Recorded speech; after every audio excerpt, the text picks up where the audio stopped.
Bienvenue dans C'est dans la poche. Nous sommes à Charleroi, à la Manufacture urbaine.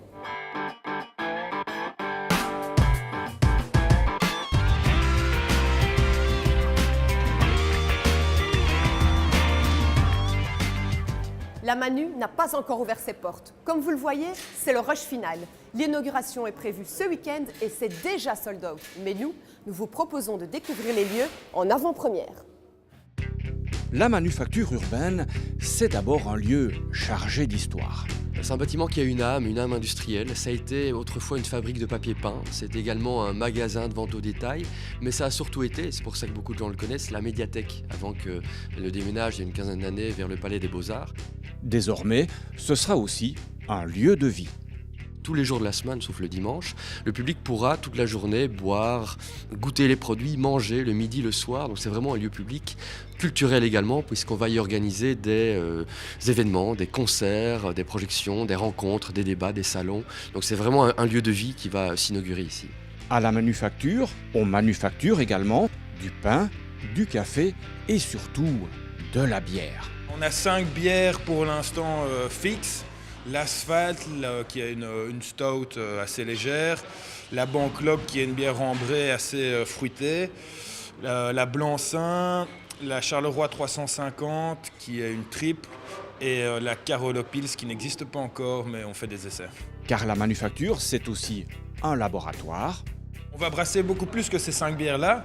Donc c'est vraiment, on va brasser des bières de saison avec des épices ou des fruits de saison, enfin avec ce qu'on trouve un peu dans la région pendant la saison.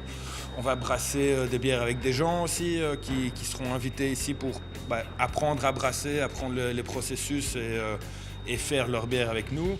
Bref, un nouveau concept basé sur la transparence et la proximité. On pourrait dire que c'est un peu à l'envers de la globalisation. Enfin, le monde est devenu d'un côté très grand, d'un autre côté très petit, parce qu'on a accès à tout en même temps, mais tout devient un peu anonyme. Et les gens ont de nouveau, à mon avis, pris le goût du local, justement, parce que là, on sait qui, par exemple, dans une petite brasserie, qui est le brasseur. Maintenant que vous avez repris des forces, direction Morlanway. On va faire un peu de sport où un parcours d'endurance nous attend. Le War Hockey Run. Avant de débuter le sport, petite leçon d'anglais. Ok, c'est d'accord, et run c'est courir, et war, ça je sais pas. Ouais, peut mieux faire. Et qu'est-ce que tu entends dans War Hockey Run? Bah war ok. Mais pour War Hockey, c'est ok. Amusez-vous bien, à tout à l'heure. Le but, c'était effectivement d'organiser une course pas urbaine, mais avec des obstacles, parce que c'est très à la mode. Faire courir les élèves, c'est parfois compliqué. En mettant des obstacles, c'est un peu plus fun. Tu m'as l'air un peu mouillé, qu'est-ce qui se passe? J'arrivais pas à glisser. Alors tant qu'à faire, autant y aller. Musique, on met les moyens, il y a un ravitaillement, il y a un super château gonflable, on a mis des glissades, des palissades, on a essayé vraiment de construire quelque chose de très correct pour les enfants. Mais ce qui m'a intéressé, moi, c'est l'empathie, c'est l'entraide, parce que dans les obstacles, parfois, on le fait en forme loisir, mais on est là pour aider son copain qui a une difficulté. Et la collaboration complète de l'école. Même les profs s'y mettent alors? Ah ouais. C'est ce que je voulais essayer d'organiser aujourd'hui. Et puis il y a aussi la mise en valeur des sections gymnastiques du plateau War Hockey, secondaire et supérieur, pour générer une émulation positive auprès de tous les acteurs de ce projet. Ça nous permet aussi de déjà avoir un discours devant les élèves, pas bégayer aussi, donc franchement c'est vraiment cool. On nous dit aussi l'exercice qu'on doit expliquer, et on explique avec tous les critères de réussite qu'il faut, donc ouais, c'est vraiment cool. Quel est l'état de condition physique de tous ces jeunes, plus jeunes que toi en tout cas? Ça dépend, il y en a qui sont vraiment bons, donc ceux qui sont arrivés premiers, ça joue aussi de l'envie. Ceux qui ont de l'envie, qui sont compétiteurs, ils vont arriver premiers. Et ceux qui ont plus de mal physiquement ou qui n'ont pas l'envie tout simplement, eux ils marchent, on le voit directement. Ça veut dire qu'il y a du boulot pour vous dans l'avenir? Ouais, il y a du boulot, mais bon, on aime ça donc ça va aller. Alors qu'est-ce que tu penses de cette journée? Ça a été, c'était une bonne journée. On devrait faire des journées plus souvent comme celle-ci? Ouais, une fois par mois. Et tant que vous êtes chaud, on continue dans le sport extrême. Et j'espère que vous n'avez pas le vertige parce que je vous emmène sur les toits du Loto Mons Expo. Allons voir si on aperçoit déjà le printemps 2017 de la province de Hainaut. A tout de suite. Mousqueton, cordes, casques, harnais, vous voilà équipé pour participer à une intervention du Grimpe. Le Grimpe, c'est un groupe de reconnaissance et d'intervention en milieu périlleux. Donc tout ce qui est en hauteur ou en profondeur, avec des conventions suivant les profondeurs avec le spéléo secours. C'est une unité spécialisée qui est vraiment entraînée avec rigueur et discipline. Donc dans la structure, une équipe type, c'est minimum 4 équipiers et un chef d'équipe qui toute l'année s'entraîne quand même pas mal. Votre première mission, si vous l'acceptez, sera de grimper au sommet du Lotomons Expo. C'est le genre d'intervention que vous pourriez faire ? Oui, puisque en général, on va toujours là où les moyens sapeurs-pompiers sont limités. On est là en appui en fait pour le sapeur-pompier, je dirais, traditionnel. Et on vient simplement en renfort parce qu'on a d'autres moyens et d'autres techniques. Et parmi ces techniques, il y a celle-ci. Un moyen original et confortable pour rejoindre sans effort le plancher des vaches. Et bien là, si le temps le permet, si la météo le permet, il y aura une belle tyrolienne extérieure où on pourra évacuer les personnes qui auront le courage d'aller jusque là-haut déjà. Et on les évacuera en sécurité, du haut vers le bas, dans une civière. Comme ça, ils se mettront un peu dans la peau d'une victime, d'un blessé, qu'on puisse évacuer. Et en cas de mauvais temps, le Grimpe a aussi prévu un plan de secours. L'alternative, si la météo ne le permet pas, c'est qu'on est allé installer des broches à l'intérieur de cette structure de Mons Expo.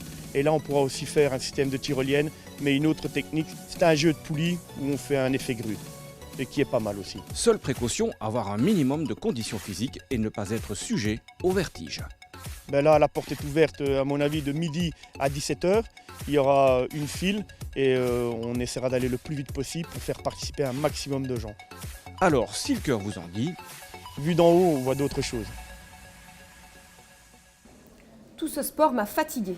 On prendrait bien un petit café, non? Allez, direction Hâte. Partons à la rencontre d'Arthur, le meilleur barista junior de Belgique. Originaire de Côte d'Ivoire, Arthur a le café dans la peau. Bonjour, je me présente Arthur Tanoué, barista junior de Belgique. Mon père, très jeune, il a arrêté l'école, il a arrêté l'école pour se lancer dans la culture de l'ananas. Il était plus jeune producteur d'ananas de la Côte d'Ivoire. Et d'où là l'inspiration, et d'où, parce que chez moi on boit vraiment du café, c'est du café du matin au midi soir, et cette inspiration vient de là en fait. Une inspiration qui lui a permis à 18 ans de décrocher le titre de meilleur barista junior de Belgique. Aujourd'hui, je vais vous préparer une méthode d'extraction, celui du slow coffee. Le secret d'un slow coffee, c'est évidemment le temps. Pour bien choisir son café, j'ai sélectionné un café qui vient de Colombie, dans du coin Santa Belto, qui est situé à une altitude de 1500 à 1600 mètres d'altitude. Pour préchauffer sa cafetière, les pellicules blanches que vous voyez à la surface de ce café est signe que notre café est de très bonne qualité, elle est très fraîche. Cette étape, on appelle plus précisément la pré-infusion ou le blooming. Et surtout pour savourer les arômes, de préférence dans un verre. J'ai une tasse ici, juste vous montrer par exemple que dans cette tasse-ci, vous allez bien voir que cette paraison n'est pas bien importante par rapport à ce verre-ci. Et en regardant, c'est vraiment étroit. Ces arômes ne sont pas vraiment centralisés, elles s'échappent très rapidement. Au lieu que dans un verre ainsi, on a la paraison qui est bien marquée, en plus avec une cheminée qui est très importante pour les arômes du café. Au concours du meilleur barista, il y a aussi des épreuves chronométrées, notamment celle du cappuccino. Alors voir ici, j'ai bien fini de mousser ma mousse de lait. Première étape, c'est de bien diviser la mousse. Sur d'un côté, on va avoir un vrai cappuccino, enfin un cappuccino trop onctueux. Et de l'autre côté, on va avoir un café au lait, c'est pas le but. Ici, je vais vous faire un magnifique dessin, qui est celui de la tulipe. La crème du cappuccino doit avoir 1 cm d'épaisseur. D'où je vous ai dit qu'on a un tiers de café, un tiers de lait et un tiers de mousse de lait. Très important. Allez, un petit dernier pour la route. Ici, on va passer au dessert. Ici, je vais vous proposer un latte macchiato.